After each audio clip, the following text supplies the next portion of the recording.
Hello दोस्तों। आज मैं जो आपको कथा सुनाने जा रहा हूँ वह कथा है भगवान शिव और माता पार्वती की।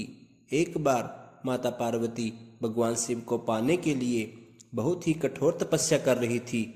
माता पार्वती की कठोर तपस्या को देखकर देवताओं से रहा नहीं गया। सभी देवी देवताओं ने भगवान शिव से माता पार्वती की यह मनोकामना जल्द पूरी करने की प्रार्थना की। देवताओं की प्रार्थना के अनुसार भगवान शिव ने माता पार्वती की परीक्षा लेने के लिए सप्त ऋषियों को धरती पर भेजा।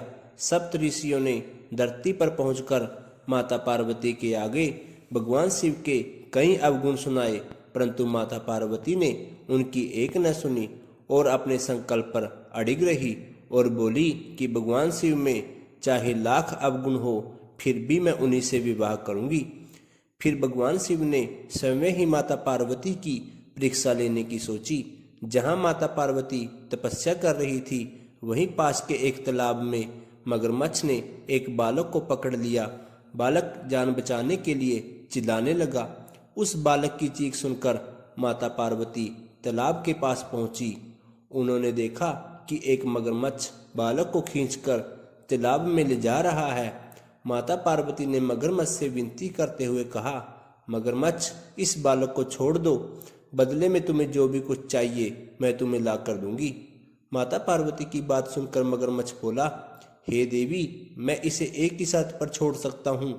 जो आपने तप करके भगवान शिव से जो वरदान मांगा है, यदि आप उसका फल मुझे दे देंगी तो मैं इसे छोड़ दूंगा। यह सुनकर माता पार्वती तैयार हो गई और उन्होंने कहा कि मैं अपने तप का संपूर्ण फल तुम्हें देने को तैयार हूँ, परंतु तुम इस बालक को छोड़ दो। परंतु मगरमच्छ ने उन्हें समझाया और बोला कि सोच लीजिए देवी, कहीं जोश में आकर हजारों वर्षों तक किए हुए तप इस बालक की जान बचाने के लिए व्यर्थ न चला जाए। माता पार्वती ने अपने तप का दान करने का संकल्प किया। तप का दान होते ही मगरमच्छ की देह तप से चमकने लगी। तब मगरमच्छ बोला, देखिए देवी, आपके तप के वरदान से मैं तेजस्वी बन गया। आपने इतने वर्षों की पूंजी एक अनजान बालक के लिए मुझे दे दी। आप चाहे तो अपनी भूल अभी भी स्वीकार कर सकती हो। मैं आपको एक मौका और दे देता हूँ। माता पार्वती जी ने जवाब दिया, मेरा निश्चय पक्का है, मैं तुम्हें अपने तप का फल देती हूँ, परंतु तुम इस बालक को छोड़ दो। देखते ही देखते वह बालक और मगरमच्छ दोनों ही अदृश्य हो गए। तब माता पार्वती जी सोचने लगे कि मैंने तप तो दान कर दिया, अब पूर्ण तप आरंभ करती हूँ। माता पार्वती जी ने फिर से तप आरंभ करने का संकल्प किया। तभी भगवान शिव वहां पर प्रकट हुए और माता पार्वती जी से बोले, देवी, भला अब आप तप क्यों कर रहे हो? इस पर माता पार्वती जी बोली, हे प्रभु, मैंने अपने तप का फल दान कर दिया है। आपको पति के रूप में पाने के लिए मैं फिर से तप करूंगी और आपको अपनी तपस्या से प्रसन्न करूंगी।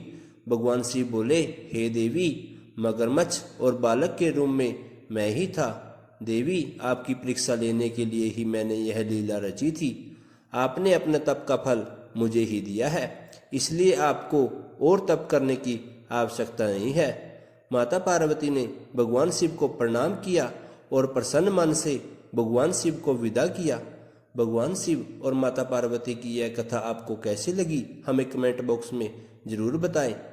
और अगर आप भी महादेव के सच्चे भक्त हो तो कमेंट में हर हर महादेव जरूर लिखें।